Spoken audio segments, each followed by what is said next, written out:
So guys, पिक्सालैब application के tutorial के पहले भाग में आपका स्वागत है। और आज के इस वीडियो में मैं बात करने वाला हूं इस प्लस वाले आइकन के अंदर जितने भी ऑप्शन है इन सभी ऑप्शन के बारे में बारीकी से जानेंगे। तो यहाँ पर जो पहला ऑप्शन है यह टेक्स्ट टेक्स्ट पर क्लिक करके आप टेक्स्ट ऐड कर सकते हैं अपने प्रोजेक्ट में। बेसिकली जो इतना बड़ा आपको इमेज दिखाई दे रहा है यह प्रोजेक्ट होता है और इस प्रोजेक्ट में आपको टेक्स्ट ऐड करना है। तो आप यहाँ प्लस वाले आइकन पर जाएंगे और यहाँ टेक्स्ट पर क्लिक करेंगे तो यहाँ पर टेक्स्ट आ जाएगा और इसके बाद इस पर डबल क्लिक करेंगे तो यहाँ से इसे एडिट कर सकते हैं। जो भी आपको नाम लिखना है यहाँ से टाइप करिए और इसके बाद यहाँ से ओके पर क्लिक करिए। यहाँ पर देखिए वह टेक्स्ट आ गया है। इसके बाद यहाँ से आप छोटा बड़ा कर सकते हैं साइज़ को और यहाँ से भी छोटा बड़ा कर सकते हैं आप कुछ इस तरीके से। और यहाँ से इसे रोटेट कर सकते हैं। आप अपने प्रोजेक्ट के अकॉर्डिंग यहाँ से इसे एडजस्ट कर सकते हैं। यदि आपको इसको डिलीट करना है तो यहाँ पर डिलीट वाले आइकन पर क्लिक करेंगे और यहाँ कंफर्म करेंगे, यह टेक्स्ट डिलीट हो जाएगा। जैसे इस पर क्लिक करेंगे और डिलीट करेंगे, कंफर्म करेंगे, डिलीट हो जाएगा। यहाँ से फिर से कंफर्म करेंगे, डिलीट हो गया। तो इस तरीके से अपने प्रोजेक्ट में टेक्स्ट ऐड करने के लिए यहाँ प्लस वाला आइकन पर क्लिक करके यहाँ टेक्स्ट करेंगे और डबल क्लिक करने के बाद यहाँ से आप टेक्स्ट ऐड कर सकते हैं। यहाँ से आप छोटा बड़ा भी कर सकते हैं आप अपने प्रोजेक्ट के अकॉर्डिंग। यदि आपको सिर्फ बड़े अक्षर में चाहिए तो यहाँ से इस तरीके से कर सकते हैं। इसके बाद ओके करेंगे, यह टेक्स्ट यहाँ पर आ जाएगा। इसके बाद यहाँ पर प्लस वाले आइकन पर क्लिक करके सेकंड ऑप्शन है करेंट डेट। यदि आपको ऐसे प्रोजेक्ट पर काम कर रहे हैं जिसमें आपको करेंट डेट इंटर करना है तो यहाँ करेंट डेट पर क्लिक करके आप इस तरीके से इंटर कर सकते हैं। आप मैनुअली यहाँ टेक्स्ट पर भी क्लिक करके यहाँ से डबल क्लिक करके यहाँ मैनुअली टाइप भी कर सकते हैं। लेकिन यदि आपको करेंट डेट एंड टाइम चाहिए, डेट चाहिए तो यहाँ पर क्लिक करेंगे तो यहाँ पर आपको डेट मिल जाएगा। और इसको भी आप यहाँ से छोटा बड़ा कर सकते हैं, यहाँ से इस तरीके से छोटा बड़ा कर सकते हैं और यहाँ से इसे रोटेट कर सकते हैं और इस पर क्लिक करके इस तरीके से मूव कर सकते हैं। इसके बाद यहाँ प्लस वाले आइकन पर क्लिक करेंगे तो यहाँ थर्ड ऑप्शन है स्टिकर्स। इस पर क्लिक करेंगे तो यहाँ पर पिक्सालैब एप्लीकेशन के द्वारा बहुत सारे स्टिकर आपको प्रोवाइड किया जाता है जो आपको यहाँ पर नीचे दिखाई देगा। यहाँ स्टिकर्स प्लस में नहीं जाना है क्योंकि यहाँ पर आपको प्रीमियम लेना पड़ेगा। यहाँ स्टिकर्स में आपको बहुत सारे स्टिकर मिल जाते हैं जिसे आप अपने प्रोजेक्ट में, अपने थंबनेल में या फिर जो भी आप एडिट कर रहे हैं उसमें यूज कर सकते हैं। जैसा कि मैं यहाँ पर आपको दिखा पा रहा हूँ, यहाँ पर बहुत सारे आपको स्टिकर मिल जाते हैं जिसको आप यूज कर सकते हैं। जैसे मुझे यह स्टार चाहिए तो इस पर क्लिक करेंगे, यहाँ पर इंपोर्ट हो गया है। इसके बाद ओके करेंगे, यहाँ पर आपके प्रोजेक्ट में यह स्टिकर इंपोर्ट हो जाएगा।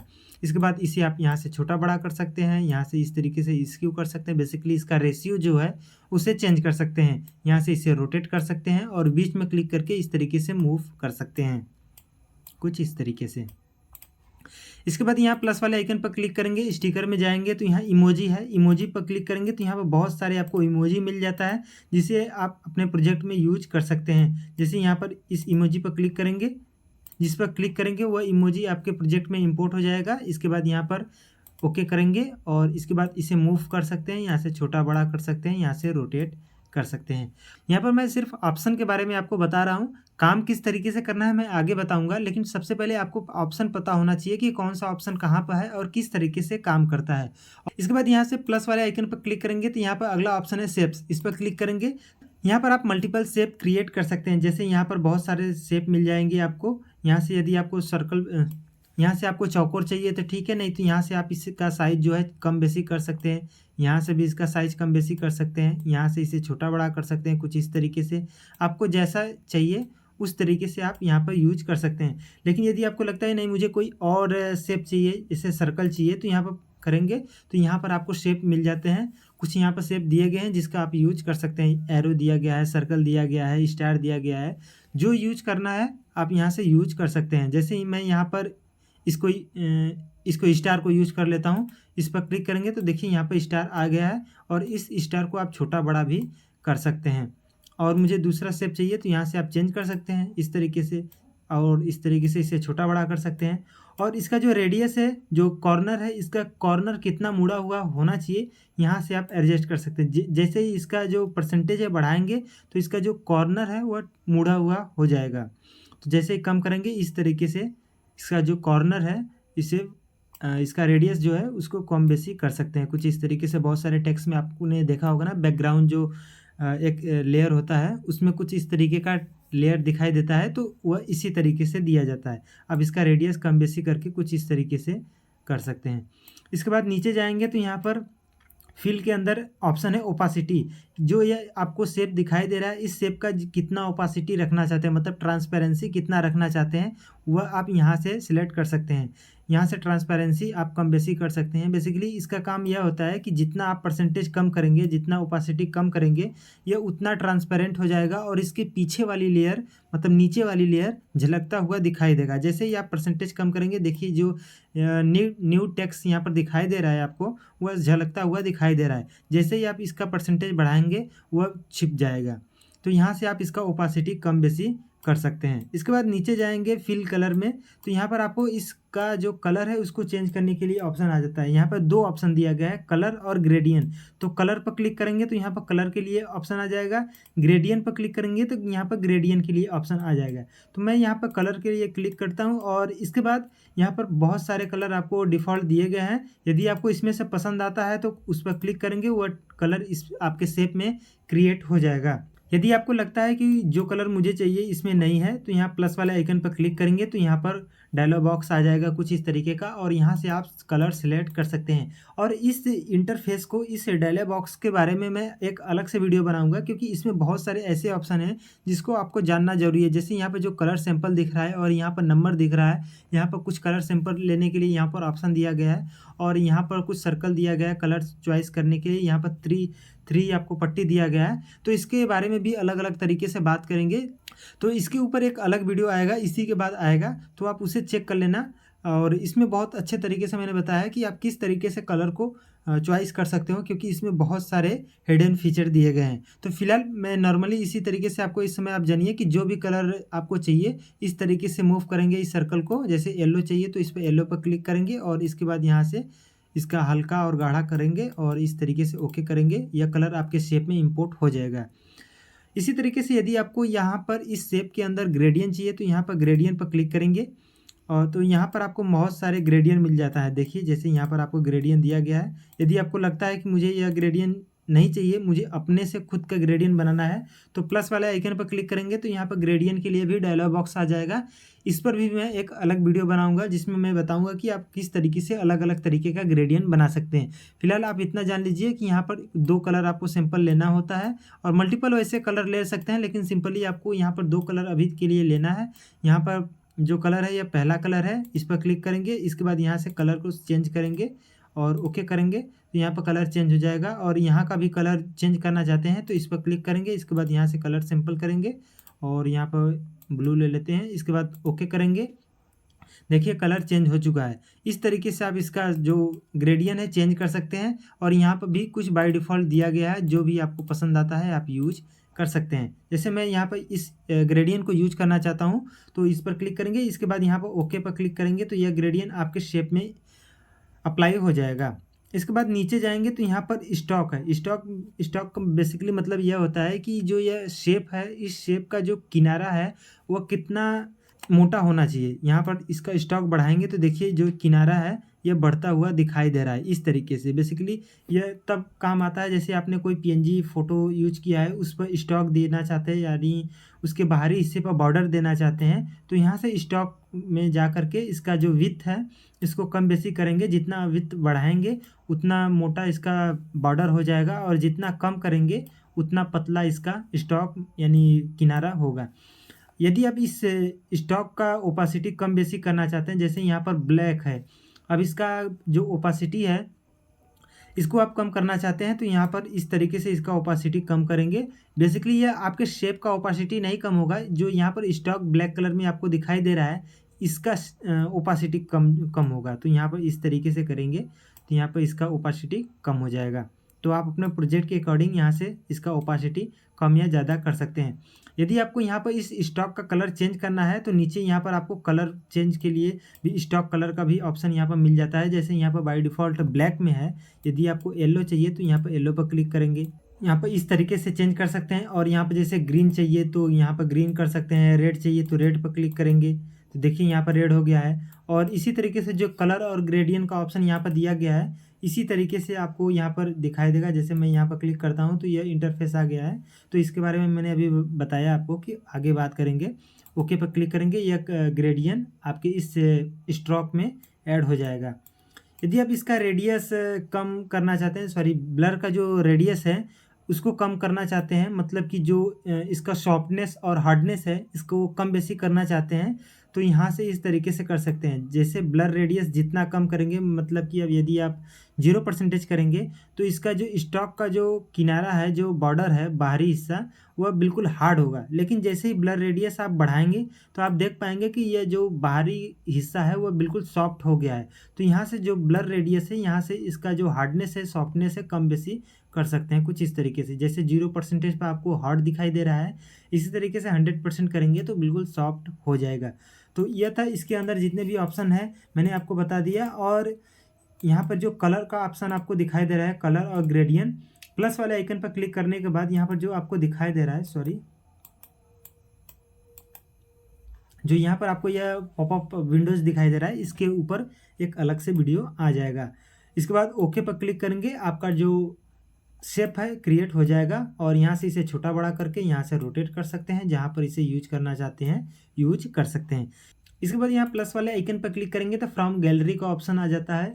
यहाँ फ्रॉम गैलरी पर क्लिक करके आप अपने मोबाइल में जितने भी फ़ोटो और वीडियो हैं इसको आप अपने इस प्रोजेक्ट में इंपोर्ट कर सकते हैं। जैसे यहाँ पर पिक्सेलैब एप्लीकेशन का मेरे पास लोगो है, तो यहाँ पर वैसे जितने भी आपके गैलरी में जितने भी फ़ोटो वीडियो हैं सभी आपको दिखाई देगा। और यहाँ एल्बम पर क्लिक करके आप अपने इस फ़ोटो में जितने भी आपके मोबाइल में जितने भी फ़ोटो हैं उनको आप यूज कर सकते हैं। जैसे मैं यहाँ पर इसको यूज कर लेता हूँ, तो इस पर क्लिक करेंगे और यहाँ से रेशियो सेलेक्ट करेंगे कि जो आप फ़ोटो इंपोर्ट कर रहे हैं उसका क्या रेशियो होना चाहिए। आप यहाँ से मैनुअली भी कर सकते हैं, वरना आपको यहाँ पर बाय डिफ़ॉल्ट कुछ रेशियो दिया गया है, इसको आप सिलेक्ट कर सकते हैं। जैसे आपको स्क्वायर चाहिए तो आप यहाँ पर इस पर क्लिक करेंगे, वैसे मैंने यहाँ पर छोटा बड़ा कर दिया है। तो यहाँ से आप मैनुअली कर सकते हैं कुछ इस तरीके से सिलेक्ट करेंगे।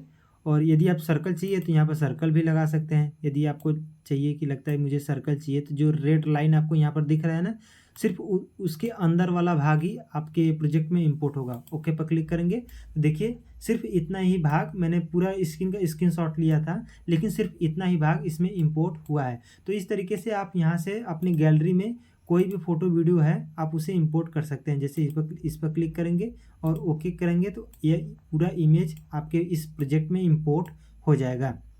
आप यहाँ से छोटा बड़ा कर सकते हैं, यहाँ से रोटेट कर सकते हैं, इस तरीके से इसका रेशियो चेंज कर सकते हैं। आप यहाँ से फ्री फ्रॉम कुछ भी कर सकते हैं। मैं यहाँ से इसे डिलीट कर देता हूँ।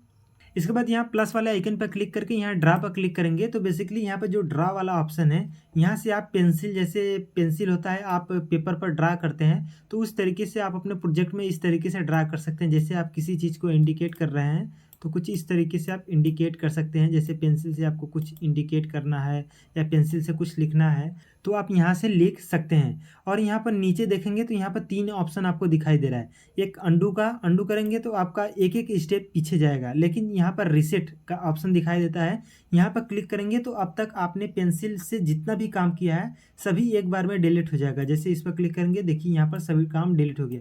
मैंने 3-4 बार ऐसे कर दिया है, यहाँ पर आप देखिए। तो यदि आप अंडू करेंगे तो एक एक स्टेप जाएगा, लेकिन जैसे ही आप रिसेट करेंगे तो यहाँ पर जितने भी पेंसिल से आपने काम किया है एक बार में रिसेट हो जाएगा।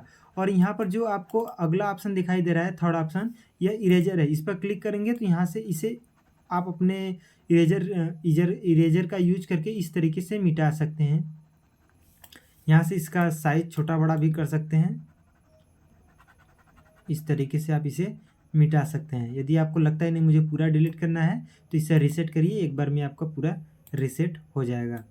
और इसके बाद जैसे ही आप इसे रीसेट पर क्लिक करेंगे, जैसे यहाँ पर इरेजर ऑन है तो यहाँ से इरेजर बंद कर दीजिएगा। यदि आपको यहाँ पर इरेजर ऑन है तो यहाँ से इस पर क्लिक करेंगे तो इरेजर ऑफ हो जाएगा। इसके बाद यहाँ पर कलर आ जाएगा कि आपके पेन का कलर क्या होना चाहिए। यदि आप येलो लेना चाहते हैं तो यहाँ पर येलो चलेगा, यदि आप दूसरा कलर लेना चाहते हैं तो कोई दूसरा कलर चलेगा। वैसे मैंने पेन का जो साइज़ है बहुत ज़्यादा बढ़ा लिया है, तो यहाँ से पेन का साइज़ छोटा बड़ा कर सकते हैं। जैसे यहाँ पर देख सकते हैं मैंने येलो ले लिया, सॉरी येलो मैं यहाँ से ले लेता हूँ। तो देखिए यहाँ पर पेन का साइज़ बहुत पतला हो गया है, और जैसे ही आप इसे बढ़ाएंगे तो पेन का साइज़ जो है बहुत मोटा हो जाएगा। तो यहाँ से पेन का साइज़ कम बेसी आप कर सकते हैं। इसके बाद नीचे यहाँ पर स्मूथनेस आपको मिल जाता है, जो पेन का आपका स्मूथनेस है वो कितना होना चाहिए। यदि आपको कम करना है तो जो भी आप लिखेंगे बिल्कुल हार्ड जाएगा। जैसे मैं यहाँ से पहले रीसेट कर देता हूँ, यहाँ से स्मूथनेस जो आपको है यहाँ पर जब कम करेंगे तो जो आपका एज है इस तरीके से आप देखिए, तो यहाँ पे जो एज है बिल्कुल हार्ड दिखाई दे रहा है, लेकिन जैसे ही आप इसको बढ़ा देंगे, अब इसके बाद जिग जैग लाइन करेंगे तो इसका जो एज है बिल्कुल राउंड में मुड़ा हुआ दिखाई देगा। जैसे मैं अगर इसको, इसका जो पेन का साइज़ है अगर कम करके आपको दिखाऊं तो बिल्कुल आसानी से आप समझ पाएंगे। यदि जैसे मैं यहाँ से स्मूथनेस कम कर लेता हूँ, अब मैं जिग जैग लाइन यहाँ पर इस तरीके से खींच रहा हूँ, तो यहाँ पर जो इसका कॉर्नर है बिल्कुल हार्ड है, यहाँ पर आप देख पाएंगे। लेकिन जैसे ही मैं स्मूथनेस इसको बढ़ा देता हूँ, अब इसके बाद जिग जैग में लाइन खींचता हूँ, तो आप देख पाएंगे जहाँ पर मेरा पेन का पॉइंटर है वहाँ पर वह नहीं जा रहा है, और इसका जो कॉर्नर है वह थोड़ा सा सॉफ्ट होकर कुछ राउंड में मुड़ा हुआ दिखाई दे रहा है। तो यही है स्मूथनेस। यहाँ से आप स्मूथनेस को कम या ज़्यादा कर सकते हैं, आप अपने प्रोजेक्ट के अकॉर्डिंग, आप अपने सुविधा के अकॉर्डिंग कर सकते हैं। इसके बाद यहाँ पर अगला ऑप्शन यहाँ पर फिल इनसाइड है, इस पर क्लिक करेंगे तो यहाँ पर देखिए जैसे मैं आप इन्हें कुछ इस तरीके से ऐसे ड्रा कर लिए, तो जैसे ही आप अपने माउस को रिलीज करेंगे, सॉरी आप अपने कर्सर को या पॉइंटर को रिमूव करेंगे, तो इस तरीके से इसके अंदर का जो भाग है वह फिल हो जाएगा। यदि आप कुछ इस तरीके से करेंगे, देखिए यहाँ से कुछ इस तरीके से आप करेंगे तो आप देख पाएंगे इस तरीके से इसके अंदर का जितना भाग है वह ऑटोमेटिक फिल हो जाएगा। यदि आपको लगता है कि नहीं मुझे नहीं फिल करना है तो आप इसे छोड़ दीजिए, ये फिल नहीं होगा। लेकिन इसे ऑन करेंगे तो जैसे ही आप करेंगे इसके अंदर वाला भाग पूरा फिल हो जाएगा। इसके बाद यहाँ पर डैश लाइन करेंगे तो बहुत सारे प्रोजेक्ट में आपने देखा होगा कि डॉट डॉट लाइन खींचा होता है, तो आप यहाँ से कुछ इस तरीके से डॉट लाइन क्लिक कर सकते हैं। बेसिकली यहाँ पे जो डॉट है इसका कलर भी चेंज कर सकते हैं। कलर बेसिकली सिंपली जैसे आपको मैंने बताया काम करता है, तो यहाँ से कलर वगैरह और स्ट्रोक और बहुत सारी चीज़ आप वैसे ही चेंज कर पाएंगे। इसके बाद यहाँ पर नियॉन इफेक्ट है, यहाँ पर इस पर क्लिक करेंगे तो इसमें क्या होता है कि जो इसका हार्डनेस सॉफ्टनेस का जो खेल है मैंने आपको यहाँ पर बताया था, वो यहाँ से जो इसका एज है वो बिल्कुल सॉफ्ट हो जाएगा, एक लाइट कलर आएगा आपको यहाँ पर। यहाँ पर पहले वाला जो था इसका एज हार्ड है, और यहाँ पर जो अभी को मैंने यहाँ पर ड्रा किया है यहाँ पर देखेंगे तो यहाँ पर इसका जो एज है बिल्कुल सॉफ्ट है। तो यहाँ से इसका एज जो है इसका हार्डनेस सॉफ्टनेस यहाँ से कम बेसी कर सकते हैं। इसके बाद यहाँ से इसका रेडियस कम बेसी कर सकते हैं, जैसे यहाँ पर आप देख सकते हैं जो इसका रेडियस ब्लर रेडियस है इसको कम बेसी कर सकते हैं। ब्लर रेडियस के बारे में मैंने ऊपर आपको बता दिया है कि कितना यह जो इसका एज है ये कितना हार्ड होना चाहिए, कितना सॉफ्ट होना चाहिए। इस पर ऐसे करेंगे तो थोड़ा सा सॉफ्ट होगा, जब इसका ब्लर रेडियस बढ़ा देंगे तो ये बहुत ज़्यादा सॉफ्ट हो जाएगा। यहाँ पर बिल्कुल अंतर आप देख पाएंगे, और इसके अंदर और कोई ऑप्शन नहीं है, सभी के बारे में मैंने बता दिया। इसके बाद ओके करेंगे, आपका जो लाइन है इसमें इंपोर्ट हो जाएगा और यहाँ से आप छोटा बड़ा कर सकते हैं। यदि आप चाहते हैं कि सारा लाइन अलग अलग हो तो सारे लाइन को अलग अलग इंपोर्ट करने के बाद ओके पर क्लिक करिएगा, वरना आप एक बार में ही सारे लाइन को ड्रा करेंगे तो यह एक सिंगल लेयर में हो जाएगा, फिर आपको मूव करने में प्रॉब्लम होगी। क्योंकि यदि आप इस तरीके से मूव करेंगे तो आपने पेन से जितना भी ड्रा किया है सभी लेयर सभी लाइन मूव होगा। तो यदि आपको मूव करना है तो कोशिश करिए कि जब एक लाइन ड्रा कर लिया तो आपको ओके पर क्लिक करना है, ताकि वह एक अलग लेयर में हो जाए कि बाद में आपको यदि मूव करना है छोटा बड़ा करना है तो आप सिंपली कर पाएँ। जैसे मैं यहाँ से इसे डिलीट कर देता हूँ ताकि आपको साफ साफ दिखाई दे। तो जैसे ही आप किसी भी लेयर को सिलेक्ट करेंगे तो यहाँ पर डिलीट करने का ऑप्शन आ जाता है और यहाँ पर एडिट करने का ऑप्शन आ जाता है, जो कि पेंसिल का आइकन यहाँ पर आपको दिखाई देता है। जैसे ही आप इसको अनसेलेक्ट करेंगे तो यहाँ पे पिक्सालैब का लोगो आ जाता है, जो कि इसका कोई मतलब नहीं है। लेकिन जैसे ही आप किसी भी इमेज, किसी भी पीएनजी, किसी भी टेक्स्ट को सेलेक्ट करेंगे यहाँ पर दो ऑप्शन आपको एक्टिवेट होता हुआ दिखाई देगा। जैसे यहाँ पर अनसेलेक्ट करेंगे तो यहाँ पर गायब हो जाएगा, जैसे इसको सिलेक्ट करेंगे यहाँ पर दो ऑप्शन आ जाएगा। तो इसके बारे में तो मैंने आपको बता दिया कि यहाँ से आप डिलीट कर सकते हैं, कंफर्म करेंगे यह लेयर डिलीट हो जाएगा। लेकिन जैसे ही यहाँ पर किसी लेयर को सिलेक्ट करेंगे तो यहाँ पेंसिल वाले आइकन पर क्लिक करेंगे तो यहाँ पर बहुत सारे ऑप्शन दिया गया है, इसके बारे में आगे बात करेंगे। आज के लिए इतना ही। अगला वीडियो देखना है तो लिंक डिस्क्रिप्शन में प्लेलिस्ट का मिल जाएगा, आप प्लेलिस्ट को चेकआउट कर सकते हैं।